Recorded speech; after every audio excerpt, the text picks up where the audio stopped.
Padre, te damos gracias en esta mañana por tu fidelidad. Ella es la causa por la cual estamos aquí, por la cual no somos consumidos. Oramos, Señor, por tu palabra en este momento. Oramos, Señor, por los niños que vayan a salir con su profesora, con su maestra allí por unos minutos. Oramos, Padre amado, para que seas tú ministrando tu palabra allí a ellos y aquí a nosotros. En el nombre de Jesús. Amén, amén y amén. Niños hasta 9 años que quieran salir hoy. ¿Hay niños para salir hoy? Déjame ver. Pequeñitos hasta 9 años. Amén. Entonces pueden acompañar a mi profesora aquí querida, mi hija Eide. Amén. Eide, só um pouquinho, viu? Que nós não vamos fechar. Pode. Muito bem. Niños, acá en la mitad, salen con la profe.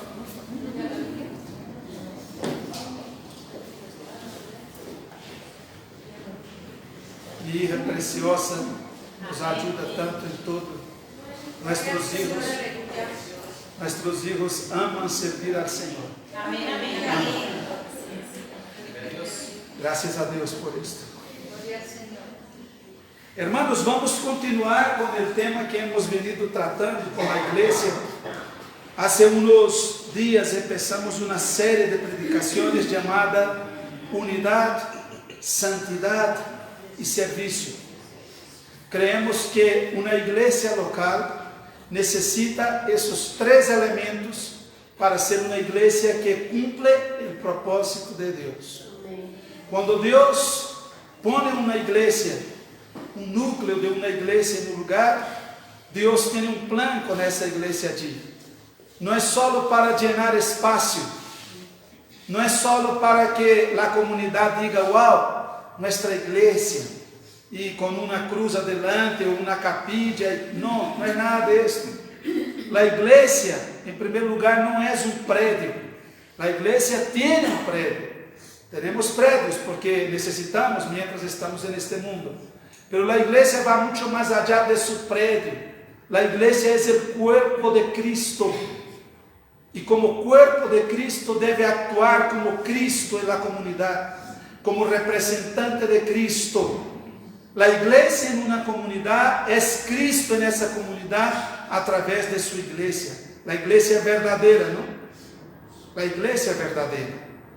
La iglesia en un lugar es la presencia de Cristo en esa localidad. ¿Y cuál es el propósito de la iglesia de Cristo en una localidad? En primer lugar, adorar a Dios. La iglesia es un grupo de personas que adoramos a Dios, porque la Biblia dice allí, en Juan 4:24, es necesario que adoremos a Dios en espíritu y en verdad. Dios busca adoradores. La primera función, la primera actividad de una iglesia local, en cualquier sector en que esté, es ser una iglesia adoradora. Cada vez que nos reunimos debemos levantar un trono de adoración para el Señor, un trono invisible, a donde Jesús se sienta y recibe nuestra adoración.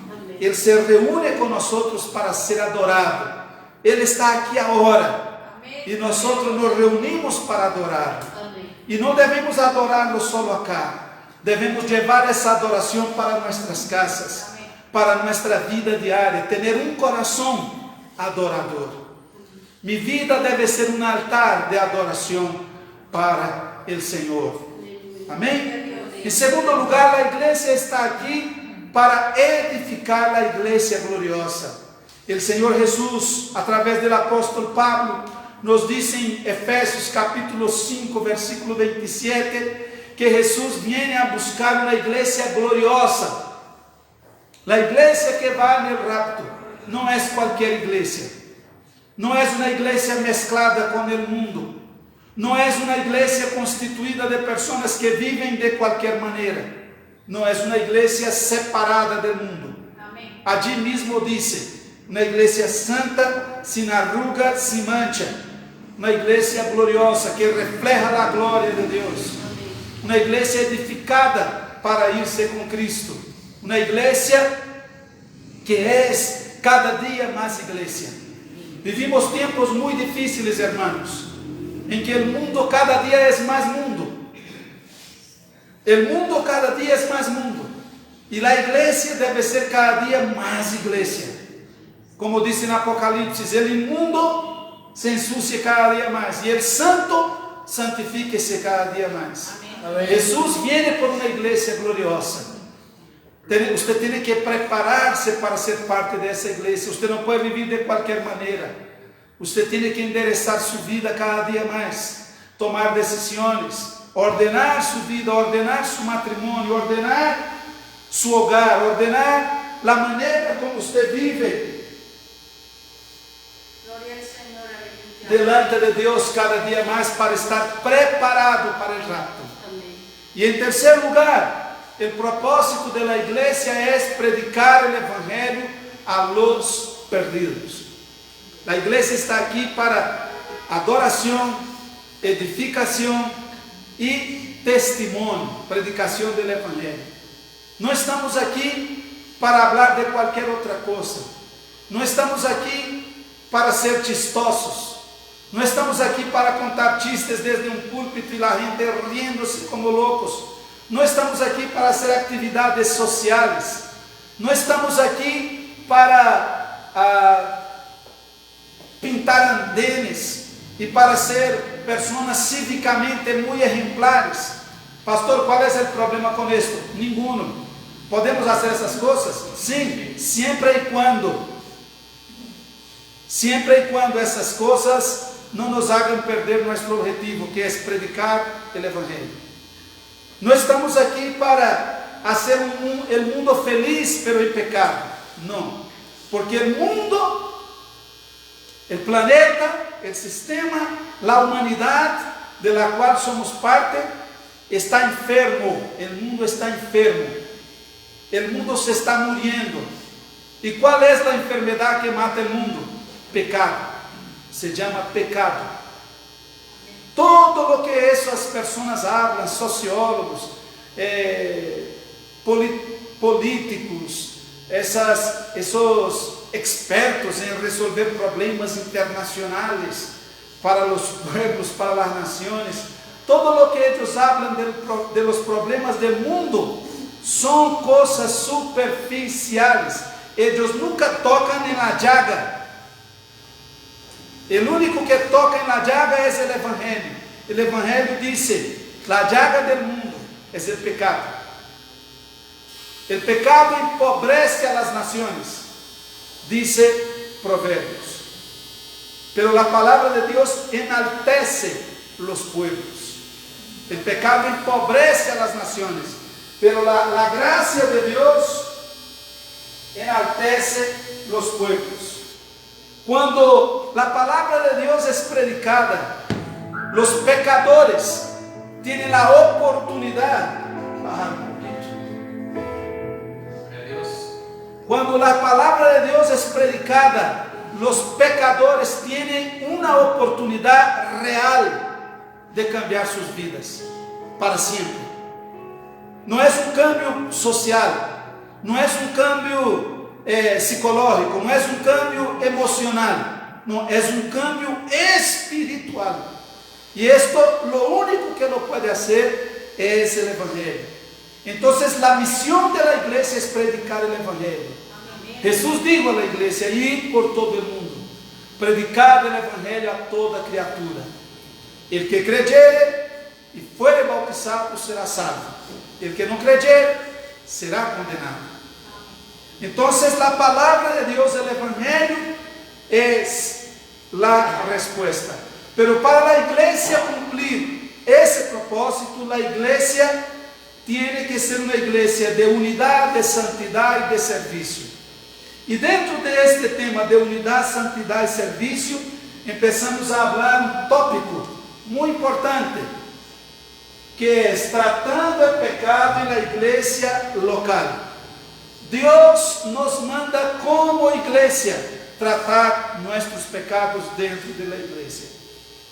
O mundo em que vivimos hoje é um mundo que pressiona a los cristianos cada vez mais a bajar la guardia delante del pecado.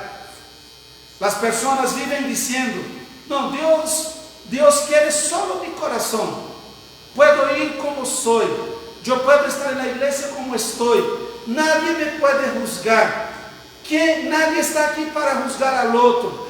E outros dichos que dizem, tratando de pressionar a igreja a não confrontar o pecado. É um erro. E alguns ministérios han cedido muito. Hacen cultos hoje, em vez de fazer o culto para agradar a Deus, hacen para agradar ao homem. Cultos cada vez mais humanistas. La alabanza é para agradar a la gente. Não podem cansar-los en la alabanza, senão a gente se aburre. La prédica, hoje em dia é muito difícil uno encontrar uma prédica em que a pessoa abre a Bíblia e diz isso, diz a Bíblia. Não. As prédicas mais comuns hoje, mais conhecidas por internet, em televisão, em rádio, em todo lugar, são prédicas que llenam as emoções. 3 passos para ser feliz, como superar os problemas, como sair adelante com Deus, como sanar suas heridas, todo acariciando o pecador, pero não há muitas prédicas dizendo: arrepienta-se, seja santa. Não há muitas prédicas que digam às mulheres: vista-se como uma hija de Deus. Não há muitas prédicas que dizem aos homens: deje de ver porqueria em seu celular. Não há muitas prédicas que dizem aos jovens: honra tus padres, respeita tus padres, someta-se, assim não queira. Não há muitas prédicas que dizem: honra tua igreja, aonde tu eres um membro, seja fiel. Honra tua igreja, honra tu pastor. ¿Por quê? Porque esse tipo de prédica, segundo alguns, assustam a la gente. Pero eu não vejo nenhum de los apóstolos de Cristo e nenhum de los profetas predicando para agradar ao mundo. Eles predicavam para agradar a Deus. Amém. E para salvar ao mundo. Amém. É diferente. E créame, uma prédica que traz salvação é uma prédica que nos duele, porque todos nós pecamos, todos pecamos. A vezes há cristianos que llevan tempo na igreja e creem que não necessitam arrepentir-se mais. A los llamados de arrepentimiento de pecado dizem: não, eu já sou cristiano, eu já sou salvo. É um erro. Você tem que arrepentir-se todos os dias, porque você peca todos os dias. Aún sem dar-se conta, peca. E quando passa tempo delante de Deus, Deus traz luz e nos mostra. A igreja sim tem a obrigação de tratar o pecado dentro da igreja. Nós outros já vimos isso nos 2 cultos passados, que estão gravados em Facebook, em nossa página. O que quer ver pode ir allá em 1 Coríntios capítulo 5 e capítulo 6. Nós outros já vimos que a Bíblia nos manda tratar o pecado dentro da igreja, verdade? Pablo allí nos ensina. Agora, falávamos semana passada que para tratar o pecado dentro da igreja tem a autoridade dada por Deus para tratar o pecado dentro da igreja, porque Deus nos recebe com amor, mas não recebe nosso pecado. É importante entender isso. São 2 manos allí, são 2 mensagens. Deus, quando chegamos à igreja lleno de pecados, sem importar o que hayamos feito, se venimos com arrependimento, Deus diz: bem-vindo, venga como está. Pero luego que estamos acá, Deus diz: usted es bem-vindo, su pecado não. Então, ¿qué hago? Tranquilo, sigue acá, pero te vamos a limpiar de tu pecado. Vamos a ensinar-te a arrepentir e a abandonar tu pecado. ¿Me explico? Amém. Porque se uma pessoa sai do mundo em pecado, vem para a igreja e sigue vivendo em pecado, hermanos, se vai condenar dentro de um prédio de uma igreja de la mesma maneira. Tem que haver um cambio. Tem que haver um novo começo. Tiene que haber una nueva etapa.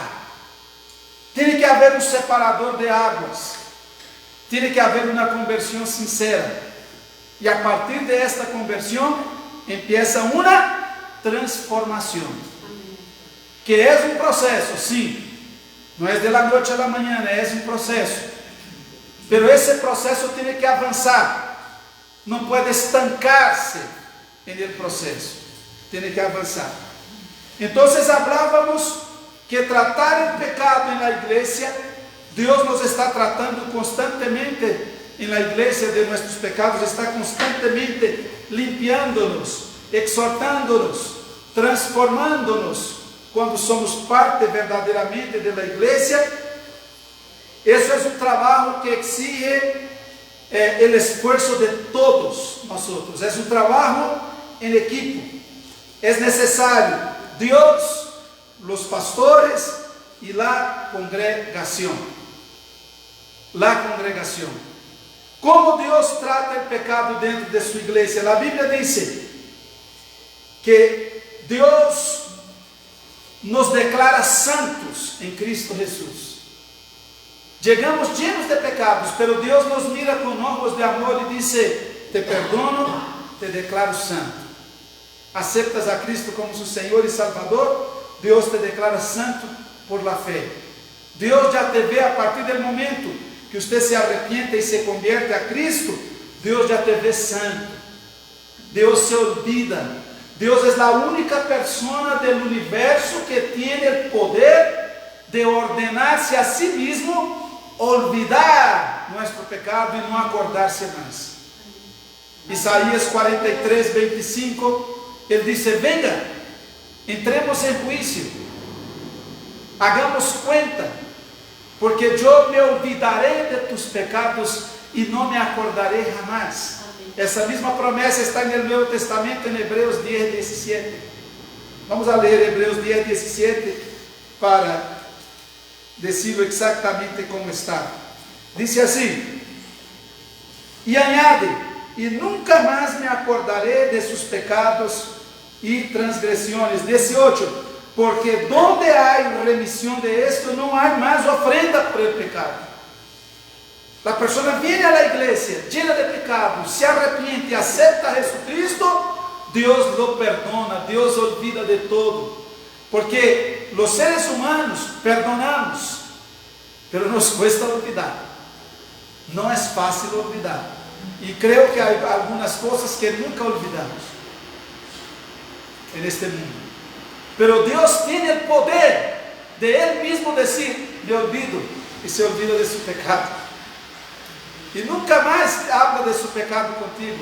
Sin embargo, ahora que usted es declarado santo en la iglesia, Dios dice: ahora te voy a enseñar a vivir como un santo. Eso es por fe. Hay una santidad posicional y hay una santidad experimental. Diga conmigo: santidad posicional y experimental. Amén. La santidad posicional es la que Dios te regala. Dios te declara santo en Cristo. Dios te ve limpio y sin pecado después que recibes a Cristo. Pero la santidad experimental es aquella que Dios te va a enseñar en el día a día. La posicional no te cuesta nada, es un regalo. La experimental te cuesta todo. Te cuesta sangre, sudor y lágrimas, como dicen. La santidad posicional va a demandar de ti un esfuerzo, porque vencer el pecado en el día a día demanda esfuerzo.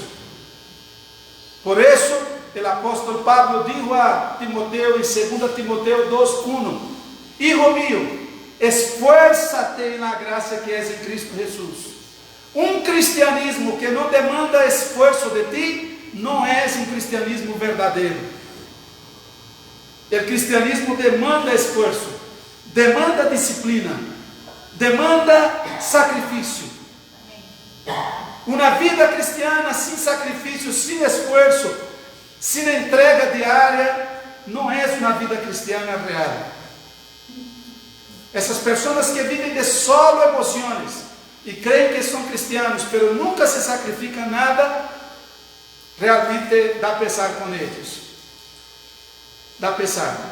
La vida cristiana es una vida de sacrificio. Entonces Dios nos declara santos, pero luego Dios nos enseña a vivir como santos. Vamos a leer en 2 Corintios, capítulo 6, versículo 14. 2 Corintios 6, 14. Mira lo que la palabra de Dios nos dice. Y mira que eso está en el Nuevo Testamento. No es el Antiguo Testamento, es el Nuevo. Mira como dice. 6, 14. No os unáis en yugo desigual con los incrédulos. Porque ¿qué compañerismo tiene la justicia con la injusticia? ¿Y qué comunión la luz con las tinieblas? Sigamos. ¿Y qué concordia Cristo con Belial? ¿O qué parte el creyente con el incrédulo? ¿Y qué acuerdo hay entre el templo de Dios y los ídolos?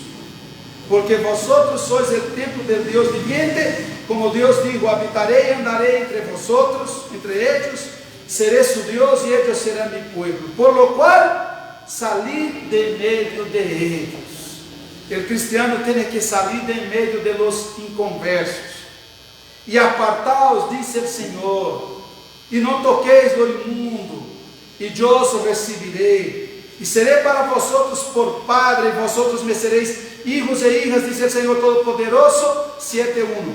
Así que, amados, puesto que tenemos tales promesas, limpiémonos de toda contaminación de carne y de espíritu, perfeccionando la santidad en el temor de Dios. Perfeccionando la santidad en el temor de Dios. Dios nos llama a vivir como santos. ¿Qué usa Dios para enseñarnos a vivir como santos? Dios usa tres cosas. Dios usa el Espíritu Santo, que es el que habita en el creyente y nos redarguye, nos convence de pecado, justicia y juicio todos los días. Todos los días cuando usted va a orar o se va a acostar y percibe que hay algo en su vida que no agrada a Dios, allá en el fondo es el Espíritu Santo mostrándote que tienes que arrepentirte para andar con Él. Dios usa el Espíritu Santo, Dios usa las Escrituras, la palabra, porque la Biblia es la palabra de Dios. Todas las veces que la leemos estamos entendiendo la mente de Dios. Y la Biblia nos enseña a vivir una vida de entrega y de santidad. Y en tercer lugar, Dios usa la iglesia local, el cuerpo de Cristo, la autoridad de la iglesia local. ¿Cuántas personas hoy dicen, hasta se afirman ser creyentes y dicen, no, yo no necesito ir a una iglesia para servir a Dios? Están totalmente equivocados. Sería como el dedo, este dedo decir, yo no necesito al cuerpo. Se muere solo. El cristianismo no es un lugar de individualismo. Todo cristiano necesita someterse a la autoridad de la iglesia local para ser un cristiano santo. Necesita congregar, necesita estar bajo autoridad, necesita obedecer las orientaciones de la iglesia local. Somos parte de algo que es más grande que nosotros mismos. Si algo que tengo muy claro es que Jesucristo viene a buscar la iglesia. La iglesia es un cuerpo. Jesús no viene a buscar cristianos aislados, que viven por su propia cuenta, que ellos mismos son su conciencia, ellos mismos ponen sus reglas y las quitan cuando quieren. No son cristianos, están cortados del cuerpo. Ellos deciden a dónde congregar, ellos dicen, voy a congregar en tal iglesia ahora. Ellos deciden dónde congregar, ellos deciden a dónde ir, qué hacer con sus vidas, sin prestar cuentas a nadie. No son creyentes verdaderos. El creyente verdadero es, en primer lugar, guiado por el Espíritu, exhortado por la palabra y está bajo la autoridad de la iglesia. Es lo que la Biblia nos enseña. En 1 de Juan, capítulo 5, versículo 7 y 8, nos habla esto. Dice así: porque tres son los que dan testimonio en el cielo: el Padre, el Verbo, que es Jesucristo, ¿no?, y el Espíritu Santo. Y estos tres son uno. Ahí está, el Padre, el Hijo y el Espíritu Santo gobiernan el cielo. ¿Y la tierra? ¿Quién gobierna? Mira quién gobierna la tierra. Versículo 8. Y tres son los que dan testimonio en la tierra, en la iglesia que está en la tierra: el Espíritu, el agua, que es la palabra, y la sangre, que es el cuerpo, que es la iglesia. Y estos tres concuerdan. Estos tres concuerdan. El Espíritu Santo, la palabra y la iglesia local concuerdan. Concuerdan sobre las direcciones de Dios para nuestras vidas. Entonces, Dios hace su trabajo. ¿Cómo Dios hace su trabajo? A través de la palabra, del Espíritu y de la autoridad de la iglesia local. Dios nos transforma en la iglesia local en cristianos santos. Cristianos que reciben a Cristo pero no se comprometen en una iglesia local no pueden ser transformados por el Señor. La iglesia local es nuestra casa, es el lugar donde Dios nos transforma, es el lugar donde Dios nos enseña a vivir con nuestros hermanos y es el lugar donde somos confrontados. ¿Qué pasa cada vez que usted se siente incómodo en su iglesia local? Escucha eso. Cada vez que usted se siente incómodo en su iglesia local, Dios quiere transformar algo en su vida. Si usted huye, no es transformado, va a seguir con aquel defecto en su carácter.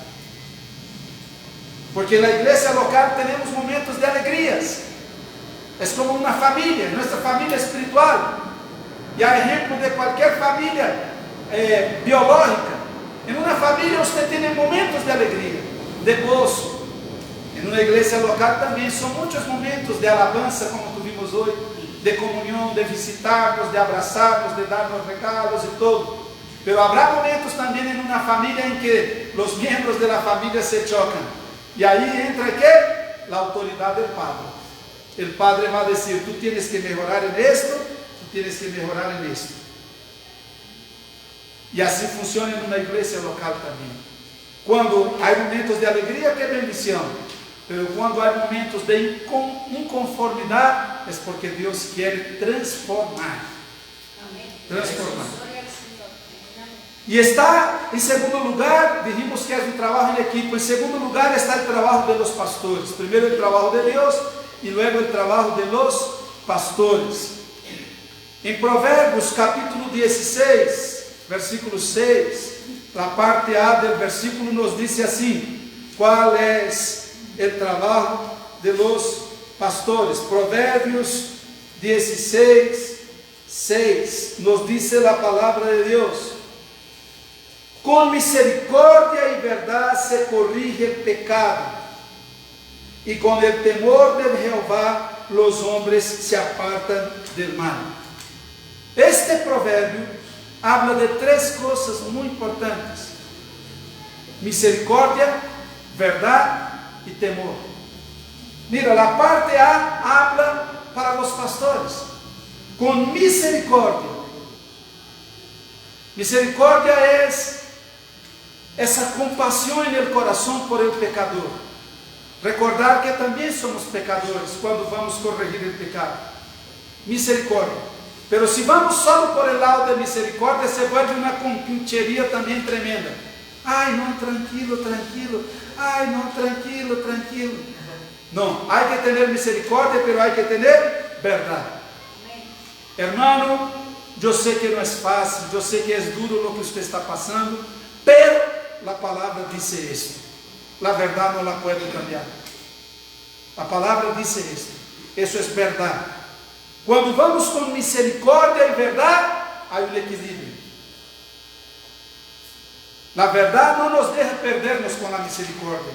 Y la misericordia no nos deja perdernos con solo verdad siendo legalistas y crueles. Entonces, misericordia y verdad. Con misericordia y verdad se corrige el pecado. Trabajo de pastor no es fácil, hermanos. Corregir el pecado hoy en día, en que las personas llegan a la iglesia contaminadas con una cantidad de leyes mundanas. No, yo tengo el derecho, yo tengo el derecho, yo tengo el derecho, yo tengo el derecho. Solo tiene derechos, no tiene obligaciones.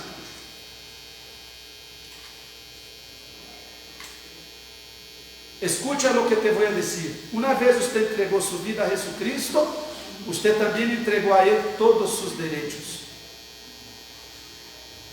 ¿Se me capta? Entregó sus derechos. Nosotros no regimos la iglesia por las leyes de un gobierno de este mundo. No, es que el criminal tiene tal derecho, tal derecho, tal derecho, tal derecho. Otro día escuché una historia que realmente me hizo reír y al mismo tiempo llorar. Un muchacho va por la calle y viene un ladrón a robarlo. Entonces el muchacho reaccionó, logró quitar el arma del ladrón y el ladrón vino a matarlo y él con la misma arma del ladrón en defensa propia lo mata. ¡Pah! Mató al ladrón en defensa propia que lo iba a matar. Llamó al abogado desesperado. Doctor, un ladrón me iba a robar y en defensa propia lo maté. ¿Qué hago? Porque llegó la policía. ¿Qué hago? El abogado dijo, no diga que usted iba a ser robado. Diga que usted iba a robar. Diga que usted iba a robar. Y que él reaccionó y usted tuvo que matarlo.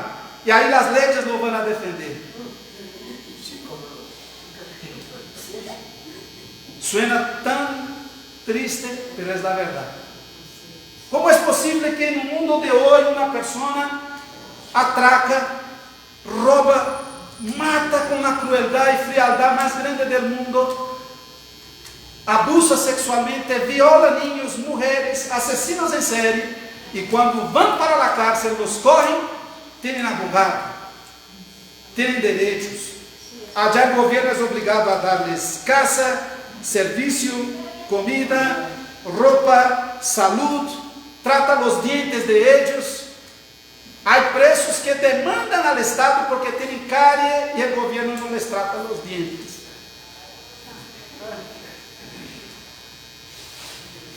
¿Qué mundo es este? Y un trabajador normal que todos los días madruga y sale a hacer las cosas bien, sufre tanta injusticia. Entonces ponga cuidado. La iglesia no está aquí para guiarse por las leyes de este mundo, porque son leyes que siempre serán injustas. Nosotros nos guiamos por las leyes de la palabra de Dios. Esas sí son perfectas.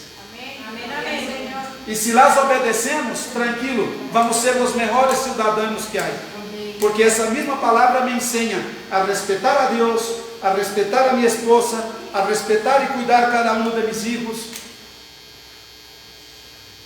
a defender a nuestros hijos. Essa palavra me vai ensinar a respeitar o governo, o presidente, as leis, me vai ensinar a ser um bom cidadão, a pagar mis impuestos al dia. É a palavra de Deus. Então, a Bíblia diz: com misericórdia e verdade tratará o pecado. Como tratamos o pecado? Vamos para Mateus 18:15. Jesus nos dijo, já estou entrando na parte final do mensagem. Mateus 18:15. Abre sua Bíblia. Vinimos à igreja a estudar a Bíblia. Amém, irmãos? Amém. Assim que a isso vinimos. Então, vamos. Mateus 18:15. Pastor, como tratar o pecado dentro da igreja? Ojo, não estou falando de como tratar o pecado no mundo. Quantos me captam? Não tratamos o pecado no mundo. Para o mundo, solamente decimos arrepentidos, porque senão se condena. Esse é o único mensagem. Predicar o evangelho ao mundo. Pero na igreja, Jesus nos ensinou como tratar o pecado entre nós. Mira, e esse é o trabalho de los pastores. Portanto, se tu hermano peca contra ti, Ve y repréndelo estando tú y él solos. Si te oyere, has ganado a tu hermano. Amén. Cualquier pecado, un pecado en especial que se comete mucho hoy en día, maledicencia, más conocido en Colombia como chisme. Comentarios, cuando las personas hacen comentarios que hieren, que dañan la imagen de la iglesia, que dañan la imagen de los pastores, que dañan la imagen de cualquier hermano en la iglesia, cualquier familia de la iglesia. Cuando las personas hablan mal, cuando las personas hacen comentarios a la espalda, eso se llama pecado de maledicencia. No es cualquier cosa. Mi abuelita me decía, y era una mujer muy sabia, mi abuelita nos decía: hijo, la lengua mata. Y mata, mata, la lengua mata. Mata más que cualquier cantidad de armas. La lengua puede traer paz o puede traer guerra. La lengua puede dar vida o puede matar. La propia Biblia lo dice. Entonces, cuando hay pecado en la iglesia, morales o de maledicencia, o pecados con dinero, o testimonio, de rebeldía, de idolatría, cualquier tipo de pecado, la Biblia dice que la primera instancia es, no necesariamente los pastores, cualquier hermano que vea otro pecado puede con amor llamarme y decir: hermano, vamos a hablar a solas, no en público. Llama tú y él solo, es la primera instancia, y diga: mi hermano, te amo con el amor de Cristo. ¿Y por qué te amo? Quiero leerte un versículo de la Biblia que dice que lo que tú estás haciendo es pecado. Y muéstrale la palabra.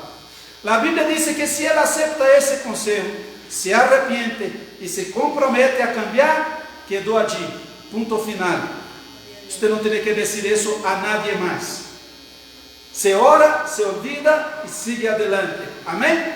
Amén, amén. Se olvida. Ahora, pastor, ¿y si el hermano dice sí y sigue con las mismas? Segunda instancia, versículo 16. Mas si no te oyere, toma un contigo, a uno o dos, aquí entre los pastores. No puede ser cualquier persona. Hacer una reunión para que en boca de 2 o 3 testigos creyentes conste toda palabra. Tiene que hacer una reunión pequeña con este hermano, con los pastores, con los obreros de la iglesia, los ancianos, personas más espirituales que él que está confrontando. Llamarlo a una reunión, 2 o 3, y decir: hermano, usted ya fue exhortado. Usted no puede ser miembro de la iglesia si sigue de esa manera, con esa vida tan desordenada. Si él se arrepiente y se compromete, el asunto murió allí. Pero, pastor, y si él dice sí y sigue con las mismas, como dicen por ahí en la calle, mamando gallo, tomando del pelo, ¿qué hay que hacer? La tercera instancia, versículo 17. Si no los oyere a ellos, dilo a la iglesia. Ahí ya hay que hacer una reunión con las autoridades de la iglesia. No el culto dominical, no, sino con las autoridades de la iglesia, los ancianos. Dilo a la iglesia, y si no oyere a la iglesia, tenlo por gentil y publicano. ¿Quiénes son los gentiles y publicanos? Los no creyentes, los incrédulos. O sea, si no oyó la iglesia, tiene que ser cortado de la comunión. No es más miembro de la iglesia. Y esa es una cosa muy triste cuando nos toca hacer.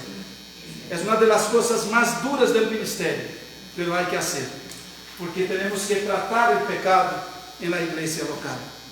El pecado carcome, el pecado destruye. Los pastores tienen que vivir comprometidos con la santidad de Dios, sin hipocresía, en transparencia, en sujeción también a sus pastores. Hay un perfil también para los pastores de la congregación, que está en 1 Timoteo 3:1. Los pastores tienen la obligación de enseñar, de exhortar y de no corromperse. Enseñar, exhortar y no corromperse. Os pastores têm o trabalho de acompanhar, aconselhar, guiar a las ovejas. Agora, há dois tipos de ovejas na igreja. Está a oveja que se deixa guiar e está a oveja que não se deixa guiar. Como não podemos obrigar a nadie, nós nos mantenemos, cumprimos com exortar, com ensinar a palavra. El que se deixa guiar, sim, pastor, guia. Amém. Te vamos a tomar de la manita e te vamos a guiar por um bom caminho que nós outros andamos. El que não se deixa guiar, não podemos fazer nada. Nada. Deixamos ser membro da igreja. A oveja que se guia, a oveja que não se guia. E aí vem por último, então, como é um trabalho em equipo entre Deus, os pastores e a congregação, vem o trabalho de la congregação. Que le toca a congregação? Que le toca a cada membro da congregação para tratar o pecado na igreja local? Se Deus nos dá vida e permisso, e creio que assim será, se Cristo não vier antes de isso, estaremos falando deste ponto semana entrando aqui. Amém? Amém? Que tal se oramos nesta manhã? Amém. Que tal se le decimos: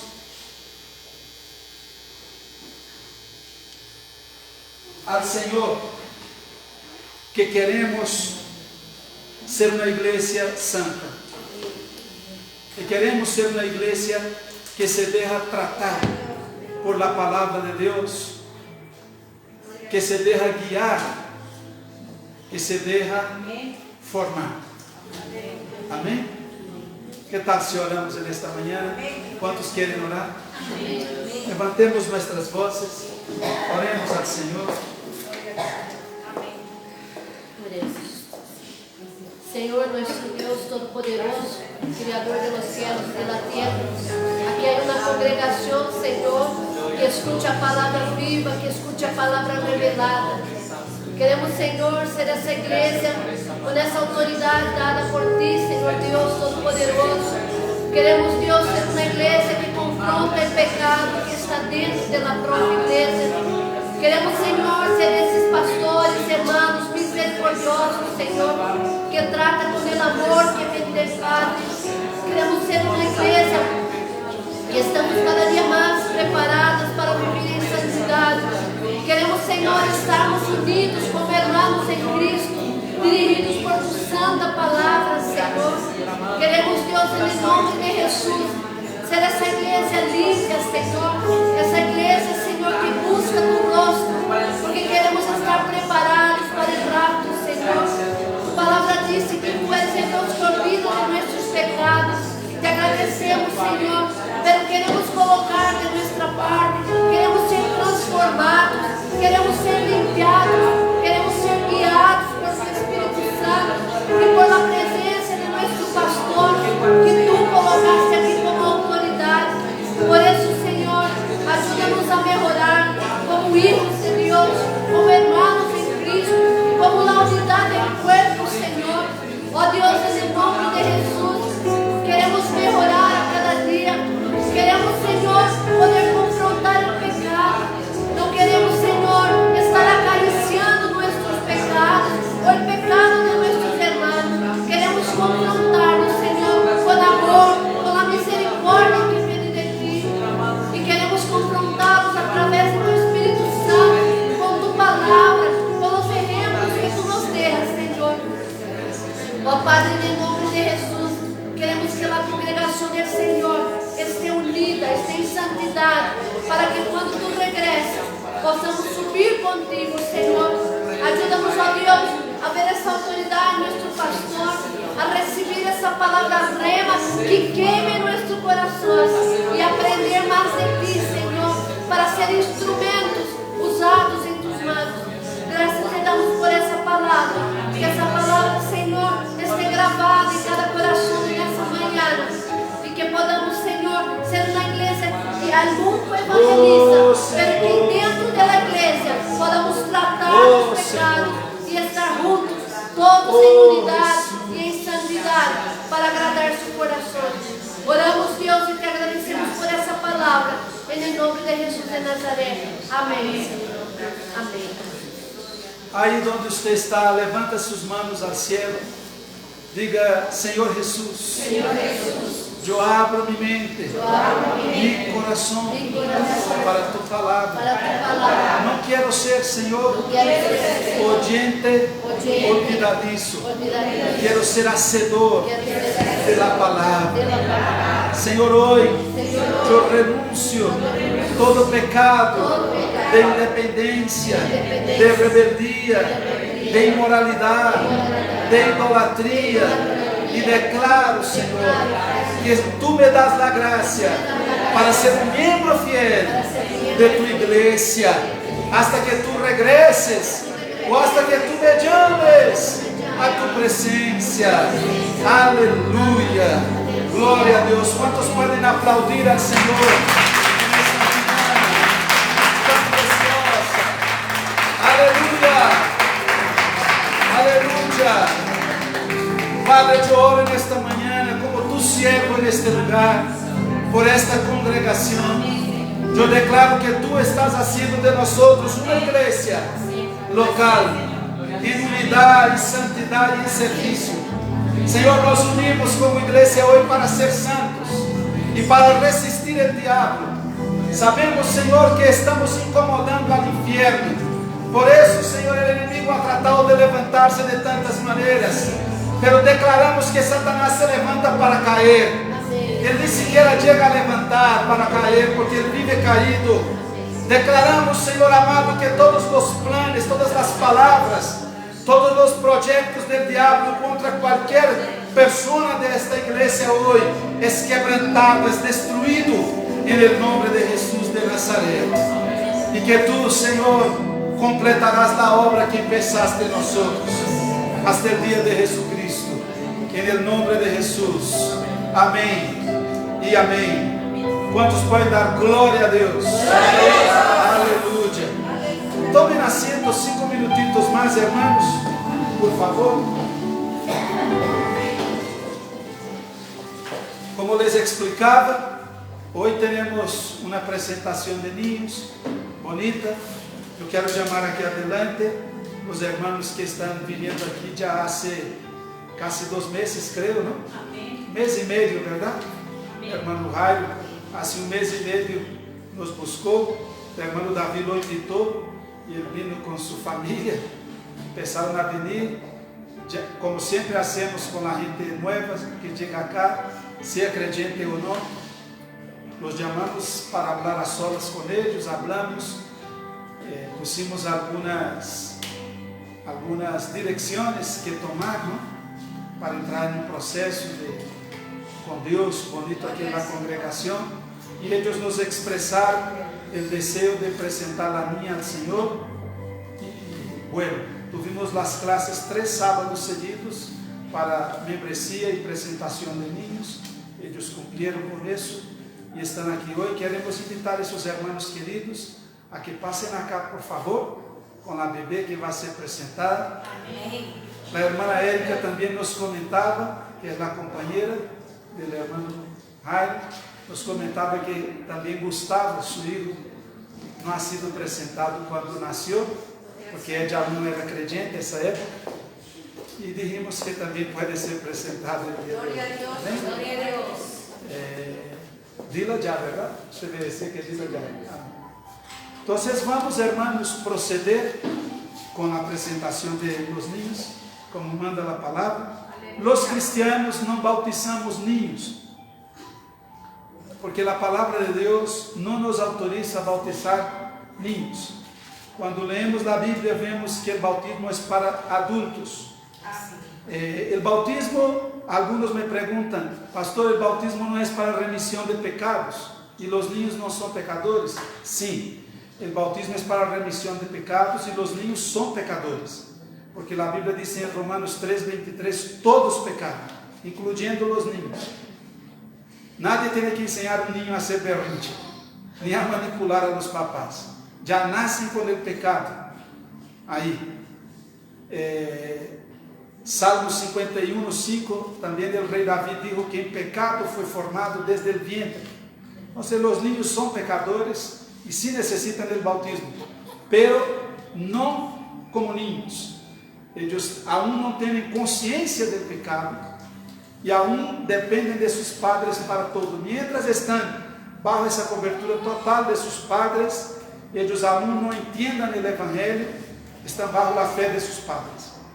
Cuando los niños comienzan a entender el Evangelio, ya ellos mismos tendrán la oportunidad de decidir bautizarse por ellos mismos. ¿Okay? Vemos en la Biblia que el Señor Jesucristo, nuestro máximo ejemplo, se bautizó a los 30 años. Aquí en la iglesia, nosotros tratamos de bautizar a los niños a partir de los 12 años. Es una edad que hemos entendido promedio, en que los niños ya tienen conciencia del pecado. Sin embargo, no hay una edad fija. Si hay un niño de 8, 9, 10 años que ya nos convence, que tiene conciencia y firme en su decisión, también hemos bautizado niños de 10 años. Y bueno, en el caso de los bebés y niños así, aún tan pequeños como Gustavo, bajo la cobertura total de sus padres, ahí sí es la presentación. La presentación de los niños es una enseñanza que está en Lucas, capítulo 2, versículo 21.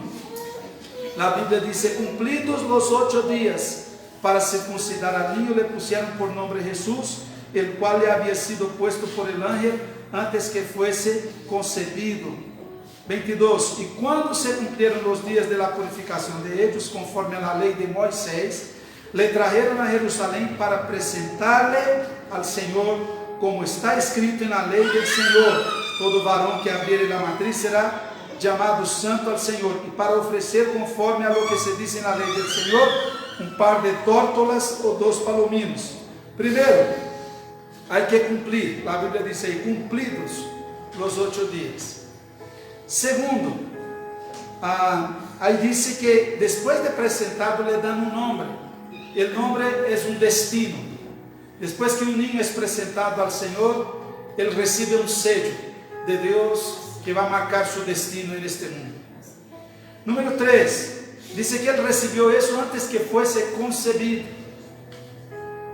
Eso significa que antes aún de estar en el vientre de nuestra madre, Dios tiene un plan con nosotros. Amén. Pero los papás son obligados a entender ese plan y comprometerse a guiar los hijos por él. 4, le trajeron a Jerusalén para presentarle al Señor. Esa es una costumbre del Antiguo Testamento que fue traída para el Nuevo Testamento. Muchas cosas que la iglesia practica, no todo, son cosas traídas del Antiguo Testamento. Una de ellas es la presentación de los niños. Obviamente que no tenemos que hacer hoy los sacrificios de animales del Antiguo Testamento, ni todos ir a Jerusalén a adorar, ni cumplir muchos preceptos de la ley, porque eso está explicado en el libro de Hebreos. Sin embargo, aquellas cosas que la Biblia migró del Antiguo Testamento, como diezmar, ofrendar y presentar a los niños, es una de ellas. Esas cosas permanecen acá. No tenemos que circuncidar, porque la Biblia habla claritico en Hechos y en Gálatas que no tenemos que circuncidar más los niños. Eso quedó allá, pero sí tenemos que presentarlos al Señor. Amén. Y por último dice ahí: y ellos trajeron para ofrecer, versículo 24, conforme a lo que dice la ley, un par de tórtolas o 2 palominos, una ofrenda de gratitud. Un día vino una señora acá que no era cristiana a preguntarme cuánto cobraba para bautizar los niños. Yo dije: en primer lugar, no bautizamos, presentamos, y en segundo lugar, no cobramos. Quedó contenta. Digo: ¿no cobra? No. Entonces, ¿qué hago? No, usted hace los procesos en la iglesia y lo presentamos, y usted da una ofrenda de gratitud a Dios por la vida de su hijo. Una ofrenda que también va a marcar el destino de este niño, porque la Biblia dice que nuestras ofrendas son recordadas delante de Dios. Amén. Entonces, el día de hoy, el hermano Jairo, papá, la hermana Erika, mamá, están aquí para presentar esos 2 niños tan lindos al Señor. Quiero invitar a mi esposa que me acompañe. Vamos tomar a bebê em los braços. E Gustavo, passa por acá. Puedes arrodillarte, mi amor. ¿Sí? Y vamos a orar. Invito a la iglesia a ponerse de pie. Y en este momento orar. Usted va a orar como? Liberando, declarando la bendición de Dios sobre esos niños. Que ellos están cubiertos por la fe de sus padres. Hasta el día en que ellos mismos tomen su propia decisión de seguir al Señor. Amén.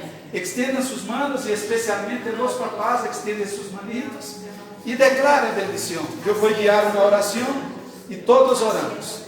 Padre, te damos gracias en este día por el don de la existencia, por el don de la vida que tú has dado a esos dos niños que están aquí delante de ti. Te damos gracias, Señor, por la vida de Gustavo, ese niño que está aquí hoy, arrodillado en tu presencia, reconociendo que necesita tu bendición para vivir en este mundo. Te damos gracias también, Señor, por la vida de esa bebé preciosa. Recuerda, Alicia, Señor, esa niña preciosa que está aquí hoy, que no ha completado el primer año de vida, que está siendo ofrecida en este altar, en ofrenda delante de ti. Sus padres, Señor, el hermano Jairo, la hermana Erika, que hoy están lavados por la sangre de Cristo, perdonados de su pasado, perdonados de todo pecado, están aquí hoy haciendo un pacto contigo, Señor, de ofrecernos, de darles ejemplo y de guiarnos por el camino de la justicia, de la salvación en Cristo Jesús. Padre, como ministro del Evangelio, representando hoy esa congregación, liberamos sobre ellos la bendición que ellos ya tienen en Cristo Jesús. Declaramos, Señor, que tú guardarás a esos niños todos los días de su vida. Declaramos que tú tomas hoy el corazón de ellos, la mente de ellos. Declaramos que el diablo no podrá tocarnos. Declaramos, Señor amado, que en el momento preciso ellos se entregarán a ti por su propia voluntad. Declaramos sobre sus padres tu misericordia y tu gracia para criarlos de la manera que te agrada. En el nombre de Cristo Jesús. Amén y amén.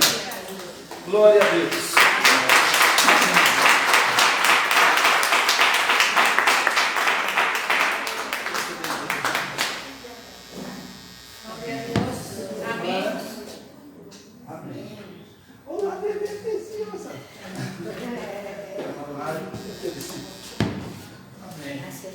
Pueden levantar sus manos ahí donde están, porque el Señor ya te bendijo, porque el Señor ya puso sus ojos sobre ti, ya te ha dado la paz en Cristo Jesús. Tenga una semana de victoria. Amén.